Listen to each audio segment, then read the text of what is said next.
this is one of my favorite things to do. Ask a celebrity, like, what is their quote? Your quote is... Wait, I'm going to get this hair. Can you lean forward? Uh-huh. There. Girls looking out for girls. Love it. One of the things I love is a good quote. Words of wisdom, of comfort, encouragement, words of inspiration. Just small reminders to forge ahead or maybe to take a step back and reflect. A thought to keep life in perspective. So, what gets you through your day? Pick the weeds, but keep the flowers. Yes. Okay, where did you come up with this? Where did you hear it? I was having a really rough time.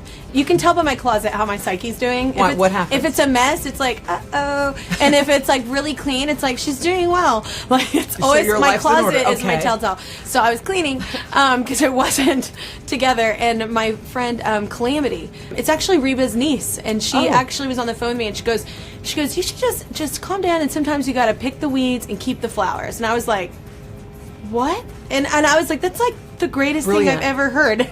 Because if you think about it, and it's not that they're necessarily weed people, it's just that you're not on similar paths at the same time. Yeah. You're in different places, and you gotta pull people in that are going to make you a better person, and you've got to clear out the ones that are super negative. And that it was really a very poignant thing, and I wrote a whole song about it called Sober. I picked all my weeds, but kept the flowers. I love the advice. I think it's incredible, but I mean the actual act. It's very hard because I'm super loyal to a fault. Yeah. Not like boasting. I just mean like it's not a good thing. Yeah. It's kind of my worst trait about myself that I've learned from other people. My husband tells me.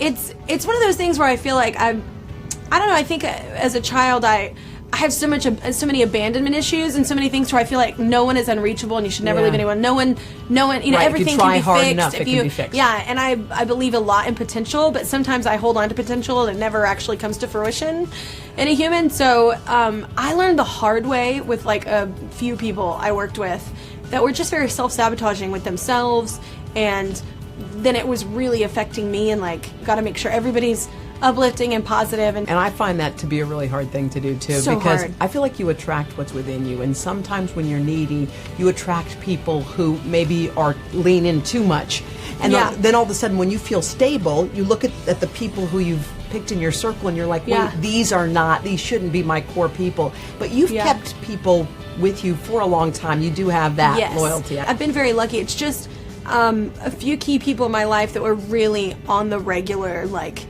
and made big decisions, like, with me, with my career, like, you know, are great humans, just not great for me at that time, that's you know? Good. So, yeah, let's write a song. That's a great quote. You're great humans, but just not great for me. You know, and we've dated those people too, right? Yes, so, we have. like, you're great, but you're going to be great with somebody else. So much better. With her. Yes. Doesn't she look awesome? Do you feel like as you're growing, because look, things are changing, but the thing about you is you don't. Your circumstances continue to change, and every time you walk in the room, you're Kelly. Well, do you feel like it's two different things, though? It's like sometimes I feel like I haven't changed at all. I'm the same kid that was on Idol that everybody saw. Like, I'm still a nerd, and I'm still the same girl. But in some sense, I feel like I've grown exponentially, just because I think the older you get, the more wise you are and more protective of yourself. Yeah. And like when you're young, you do so many things for everybody, and then you wear yourself out. Yeah. And it's like at some point you get smart enough, especially when you have kids and children come in the picture, you're like, look, I'm not trying to offend you, but I don't even have time to hang out with my kids. I don't have time to go to brunch.